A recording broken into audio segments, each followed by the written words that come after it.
Welcome back to another episode of How to Look Like You Go to the Gym podcast. This week we are going to chat all things all or nothing mindset. I realised I didn't do an introduction to you. How are you doing? I'm good, thanks. How are you? You don't need to do an introduction to me, do you? Just like people are nosy, do you know what I mean? People like little updates. I'm here with Barry, my fantastic boyfriend, who's just good at everything. Just an all-around legend. You know yourself? No, I don't actually. You should do. Get to know. No. Wagwan. No. But yeah, we're going to chat all things all or nothing mindset today because we find that it is a huge limiting belief for a lot of people. It's something a lot of people do that hold them back from their goals. Huge problem. It's a huge problem, yeah. It's a massive problem to what we see in anyone that works with us or anyone that we speak to on Instagram or anyone that we fucking speak to anywhere else for that matter. Yeah, I've even had like the same problem myself. I don't know if it's affected you before. Yeah, it definitely has. I don't think it affects me anymore with getting in shape and like fat loss and stuff, but it definitely does with like quote unquote life goals. Yeah, business, life. Yeah, like just making sure that you're getting along, you know, because even me right now, I'm mortified internally that I don't have a driver's license. Do you want to? Like that's a fear of that's a fear of failure for me, that if I don't have the driver's license, I'm not an adult. I'm going to fail at life. So it's like, yeah. You actually got that off your chest. Yeah. You'll get the driver license. You'll get the driver license. I feel like eventually. a big fat phony not having one. Fraud. You're basically not a human. You don't count yet. Yeah, it's worse because when I go home, I live in a rural area. That's where it bites me in the fucking arse. And I feel like an embarrassment because so many people around me, around my age, have the driver's license. Can I lift into the gym, please? I hate it. It gives me such an ick, but like, this sounds like completely understand, first world fucking problem, privileged white girl, but like, I'm never in the country for long enough to actually like get the lessons again and stuff. I have done the test, I just failed. Yeah. Did the lessons it's not and like I you failed. Didn't try. I even got a fucking car and now I have no car. Yeah, we'll talk about that, maybe our whole story with the business, maybe in another podcast. We sold the car.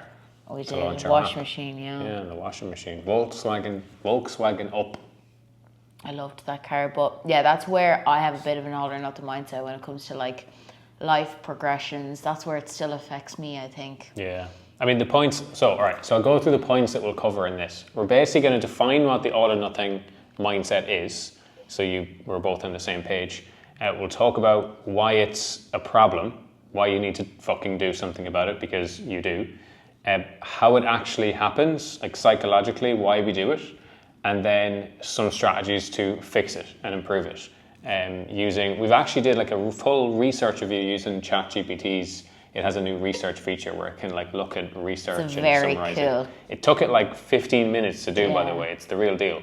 So we're going to use some of that, which is really interesting. And then also, obviously, our personal experience with working with clients over the past, I think like 4.5 years for you, 7 years for me. So we've been doing this for a while. And we see this in everyone, like almost everyone. So you ready to get stuck in? Yes, so what we wanted to do starting off was actually define it, because I think a lot of people, they hear the all or nothing mindset, but they don't really fully know what it is.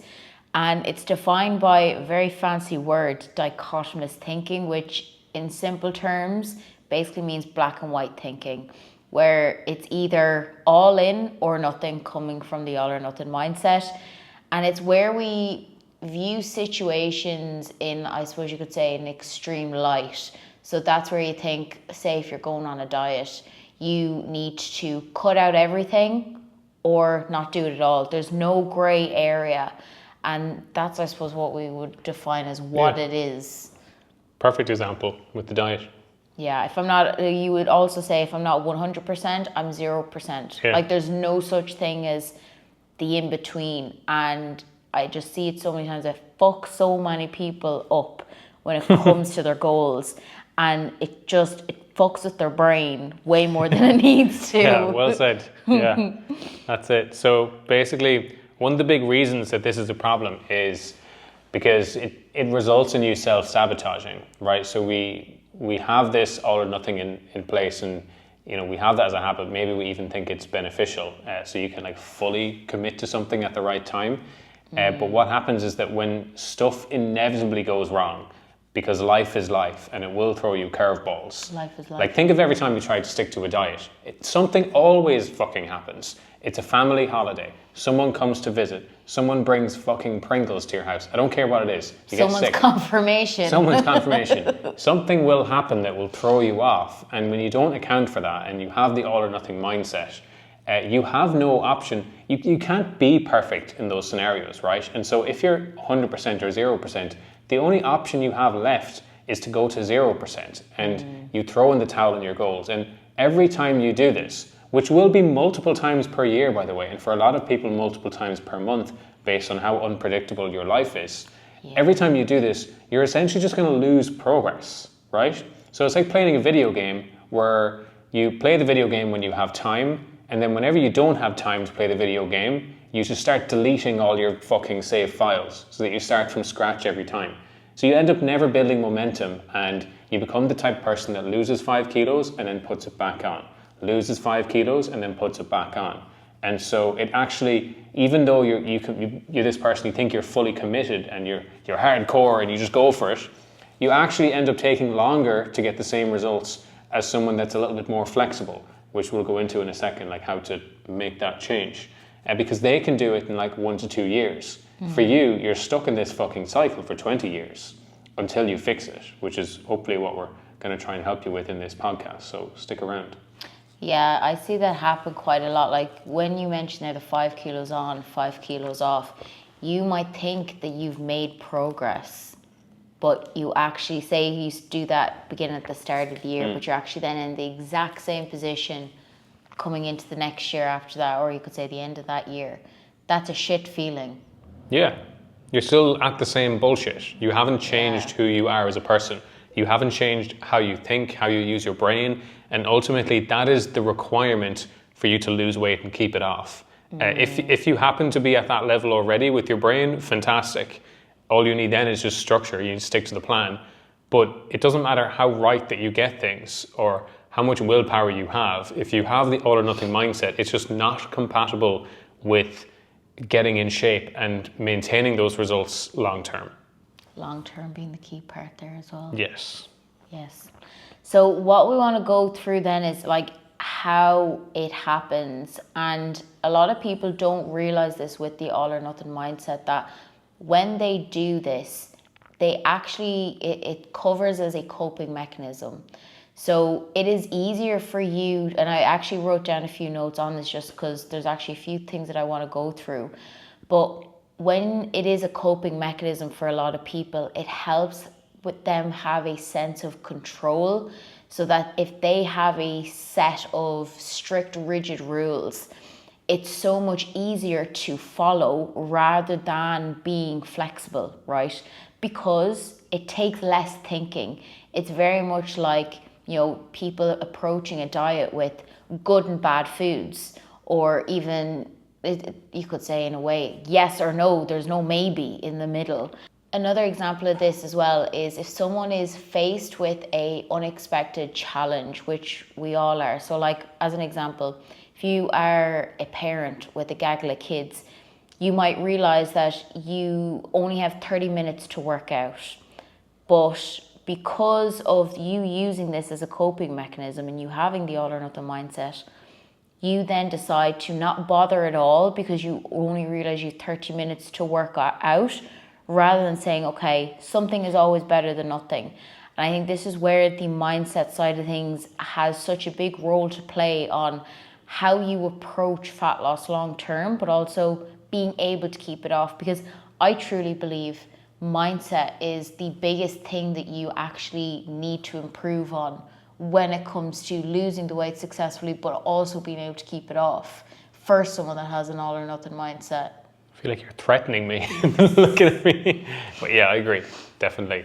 Like that, what you said there around just because you don't have 60 minutes to go to the gym or whatever, deciding not to go at all is like, that's one of the ways that all or nothing thinking happens. It can start with, it's not just that you maybe have the all or nothing mindset, but you might also be a perfectionist, right? And you might think anything less than that is not good enough. And you have this feeling that everyone around you is, doing things so much better than you, and you need to meet this standard.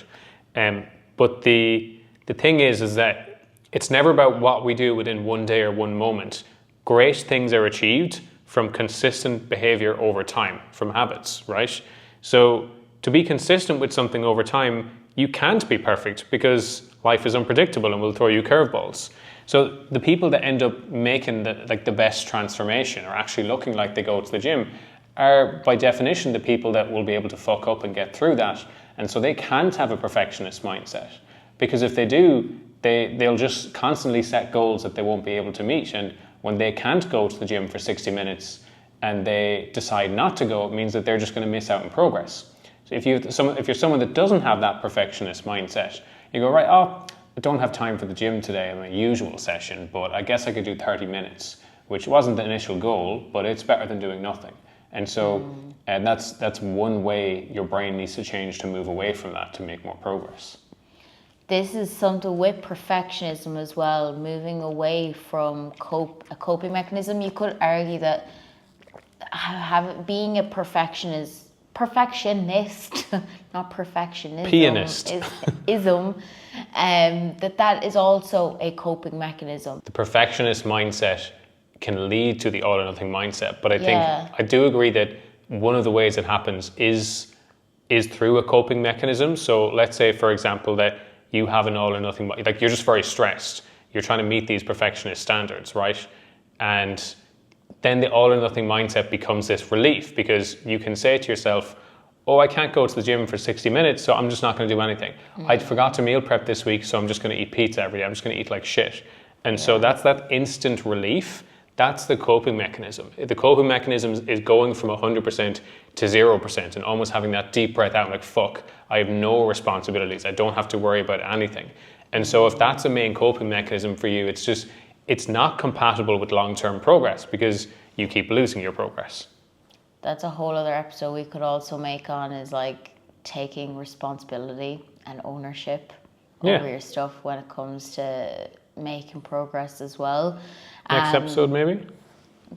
Yeah, actually, Perhaps. we could do that.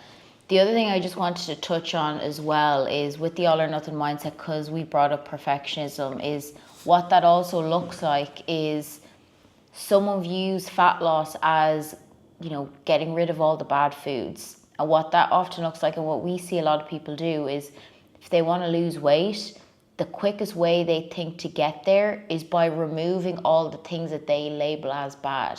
So like banning pizza, banning chocolate, banning meals out, like just going into fucking grind mode and not seeing anyone and just getting it done.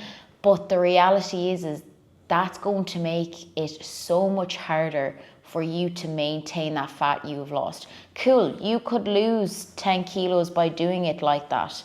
But the thing is that's not how you actually live your normal life, which is why people end up putting the weight back on. Yeah, and I want to touch on what you mentioned as well about it being like a shortcut for your brain, because I think that's one of the things I'll talk about in a sec, is like being compassionate to yourself and just being understanding of why you might struggle with this in the first place, as opposed to beating yourself up. And part of that comes with awareness of how this works. And so our brains are fucking lazy. They really are. Like, I don't know if anyone's noticed, but like we will just decide to continue watching pure muck on Netflix or YouTube if the remote's too far away to reach. Like, we will. Everyone's done that, right? If it's too awkward. To the point where we won't even pause something. We'll go away and watch something else if the remote's not right beside us. And so taking this into account and how it relates to the all or nothing mindset, deciding to have an accurate view of the world requires energy, it requires critical thinking. And adopting an all or nothing way of thinking, it means there's two realities, right? You're either all in or you're all out. You either got it wrong, you got it right. You either had a bad food or a good food. If you're trying to look at nutrition accurately from an evidence-based standpoint, there is no such thing as good and bad foods. There's so much middle ground. You can eat cookies and still get in shape, and you can eat the healthiest diet in the world and get in poor shape. Like, there's so much nuance to it. Yeah. But adopting that nuance uses mental resources that we sometimes don't have when we're very tired.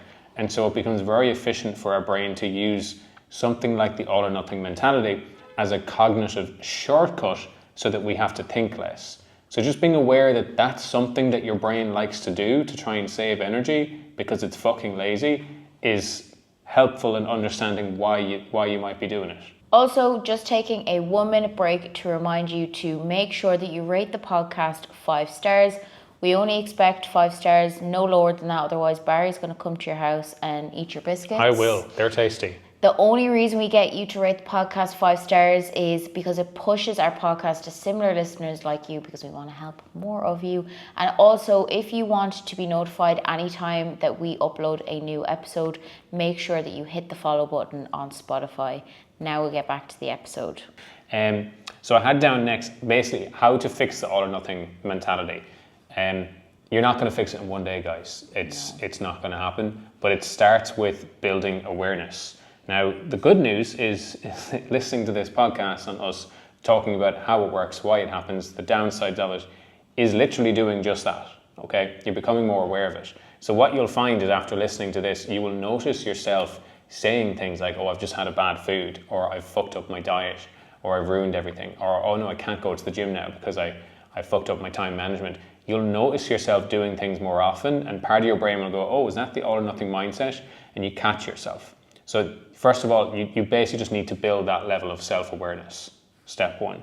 Step 2 is to reframe those thoughts, right? So when you notice you're having a thought such as, I can't go to the gym today because I missed out on my morning time, you would reframe that as something like, I missed out on my morning time in the gym. What would I need to do to be able to stay consistent at the gym this week? So you reframe it as a bit of a solution. That's one way of doing it. Or with nutrition, I went over my calories by 1,000 today, and so I've ruined my progress. You would reframe that to, I went over my calories by 1,000 today.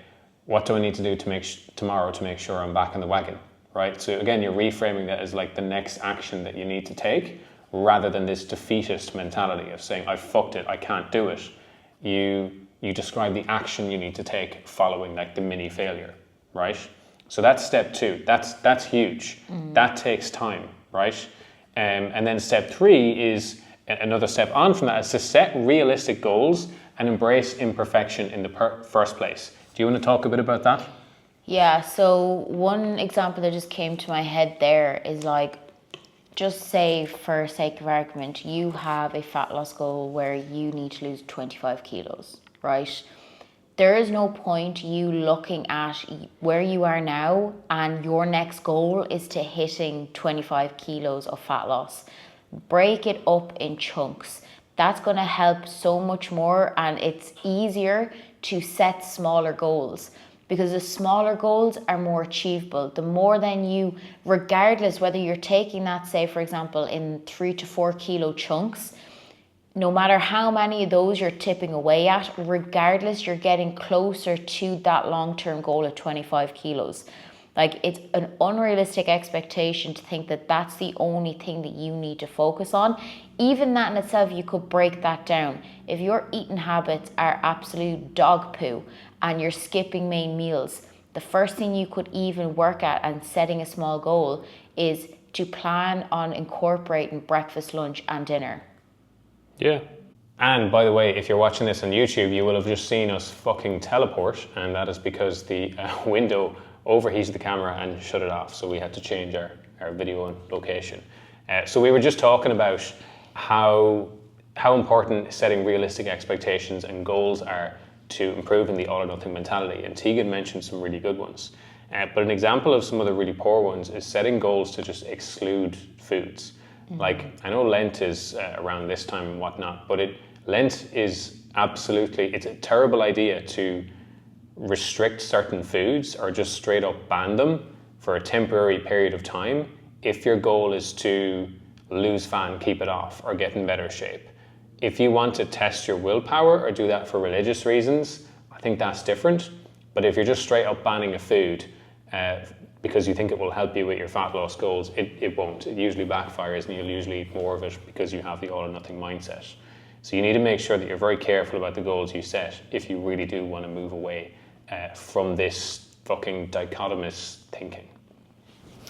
Yeah, and with the removing of food groups as well, it's also not realistic to your lifestyle. You're going to have social events, you're going to have outings, and that's going to make it so much harder to try and conceptualize of, okay, do I have these foods or do I have these, or do I have these foods or do I not? And sometimes when you have that level of thinking, you then end up, for a better word, of like doing the dog on it and pulling the piss with it, because you think, okay, I'm just going to have some.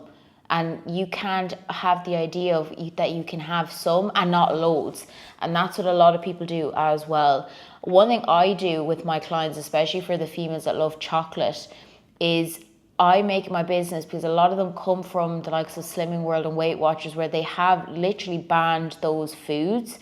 I make sure that they include a little bit of it every single day. And what it actually helps them do is stay more adherent to their calories, but they enjoy the process so that they can be in the process longer, because there's none of this friction of it's so hard to maintain to stay, say, in a calorie deficit. So that's one thing that I do with my clients, adding in the likes of a Freddo or a Kinder Maxi bar every evening for those situations. I think Weight Watchers and Slimming World actually include those foods though. They just have them in like SINs or something like that. So I don't think they get people to eliminate them. But even labelling them as SINs, like... Yeah, well, I mean, it's SYN. Because I looked into this for a bit and I thought, yeah, it actually makes sense. But I think where you need to be careful is thinking that whether it's fucking Weight Watchers you're doing or just tracking the actual calories, if you go over calories or you eat too much of them foods, instead of looking at that as a failure, you're looking at that as, it's not a failure, you've just overeaten. You look at it as something that's not ideal, sure, you don't want to do it every day, but have you completely messed up your progress and are you now going backwards? No, it doesn't work like that.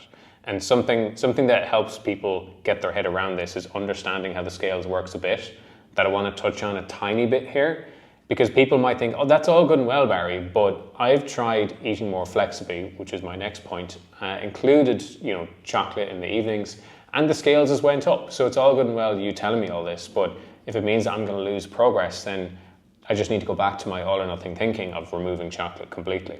This is the thing. You're not supposed to make progress every week on the scales. It's supposed to fluctuate, okay? You should not hold the expectation that the weight should go down every single week.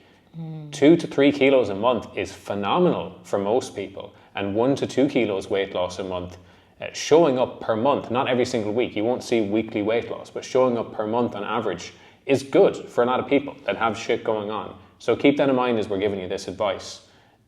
All or nothing thinking might have helped you stick to fad diets for a few weeks before, where you have distorted ideas of what progress is by seeing weight loss every day or every week. Yeah. But with actual sustainable rates of weight loss, that's not what it looks like. So just keep that in mind. Next point was to practice flexible eating. So this is something that needs to be done, right? So you actually do need to be flexible. You need to literally allow yourself to fuck up and plan for social events so that you can become someone that is more imperfect, right? If you don't, you are by definition always aiming to be perfect and you won't be able to meet those standards. And when life demands you be flexible and you didn't allow for that or train for that, you're fucked. In the same way that if someone comes and yanks the fucking stabilizers off the bike, the stabilizers are the all or nothing mentality, you'll just fall over because you had no practice, you had no training, you had no one there helping guide you without the stabilizers. So you still literally need to implement this into your approach to help with the all or nothing mindset. And then the next one is to plan for setbacks. Similar to flexible eating, if you don't plan for setbacks when they happen, they will fucking throw you off the horse a million miles. Fall into the ditch, you'll get covered in thorns, you'll be screaming, my fucking thighs are in fucking bits.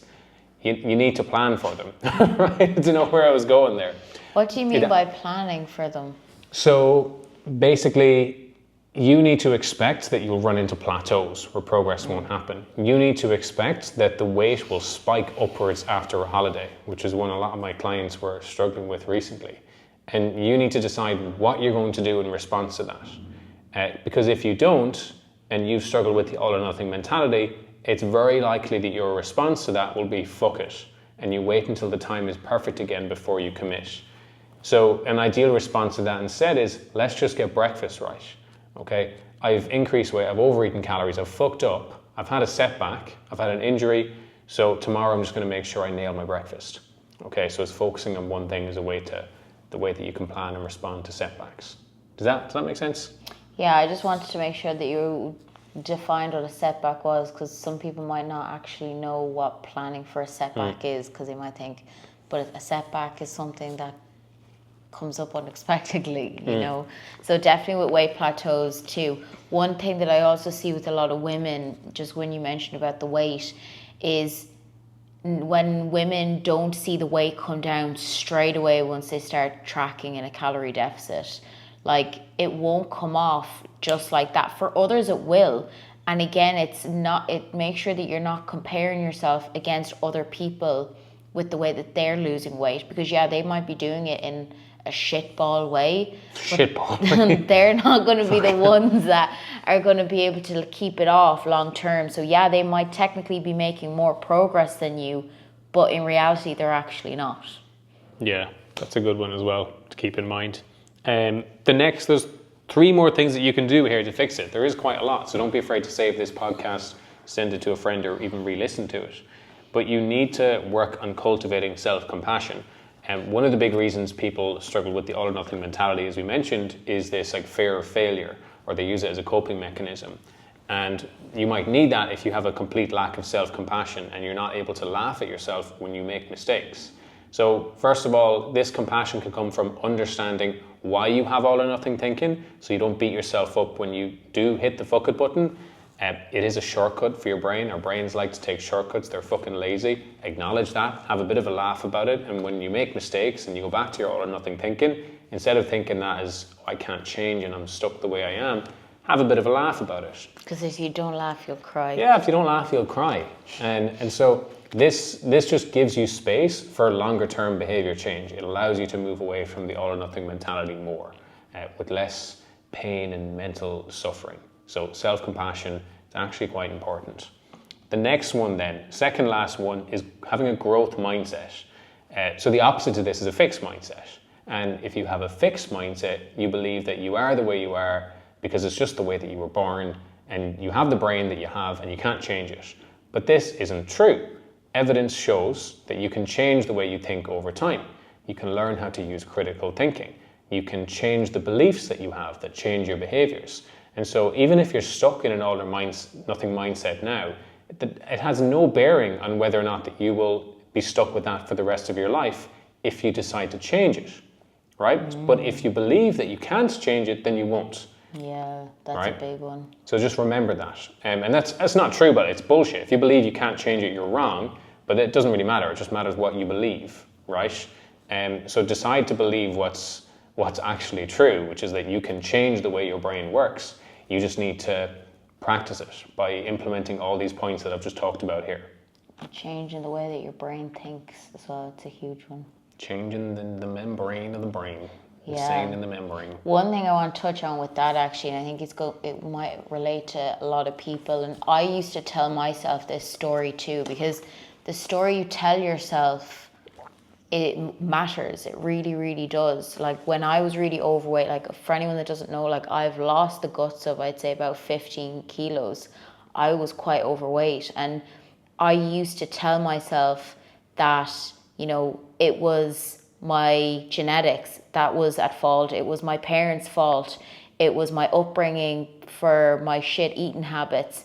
And it's so much easier to blame external factors rather than to actually take responsibility. I could have kept going the way I was going in terms of that level of thinking. And this is what I mean by the story that you tell yourself matters so much. And this is why if you have a fixed mindset, to be brutally honest, you will get nowhere. But know that if you're listening to this, you are opening to the fact that you can have a growth mindset. You can change the way that you think, because a lot of people will also blame their environment. It's their work, it's their job, it's their partner's fault. And the reality is it isn't. And when you think like that, you are allowing those external factors to take control over how you approach things. And honestly, like for me anyways, that thought was so scary to me, because I thought, holy fuck, like I'm allowing those factors to affect how I approach things. And because of that, you know, at the time, I always thought I wouldn't be able to lose weight. Yeah. And even saying that now, I've gotten in great shape. And still, you know, I would say my family don't have the best of eating habits. They don't go to the gym. They don't train. Fucking calling them out, Jesus.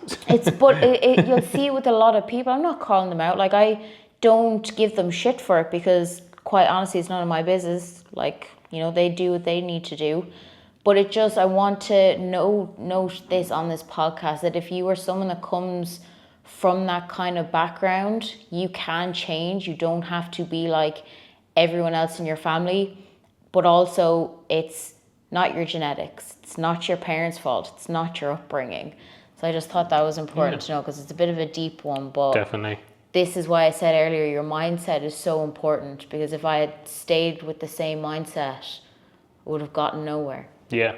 Like if you believe you can't do it because of external circumstances, or you believe you can't change, and then you follow that logic loop, and this happens subconsciously, but let's just say you actually try and follow it consciously with your brain, you'll naturally come to the conclusion that, okay, I can't change because of the way that I was born or my environment. Okay, right, that's true. So therefore, what's the point in me trying at all? If me being able to make this change is out of my control because it's the way that I was born, then I might as well just eat takeaway every single weekend and not try, because it's not within my control, right? So that's if you follow that logic, that's what happens. You end up justifying the all or nothing behavior. But if you say, no, these things make it more difficult for me, sure, but my behavior is still my own, you end up taking a bit more responsibility, and you enter the growth mindset. And you realize that you can elicit change because you're in direct control of your behavior, even if you have a couple of things that make it harder for you. Absolutely. So just it's definitely not nice to do that sometimes, because it can feel like you put on a bit of pressure, but it's a more accurate view of the world, because people in harder situations than you have made it work. And so the only way that can happen is for them to go into this growth mindset. Yeah, absolutely, 100%. There's like a big glare there in my face. Yeah, it's fucking, this light is fucking terrorizing us. The last one then, this is, in my opinion, the most powerful way to move away from the all or nothing mindset. And it is to get accountability from the right person.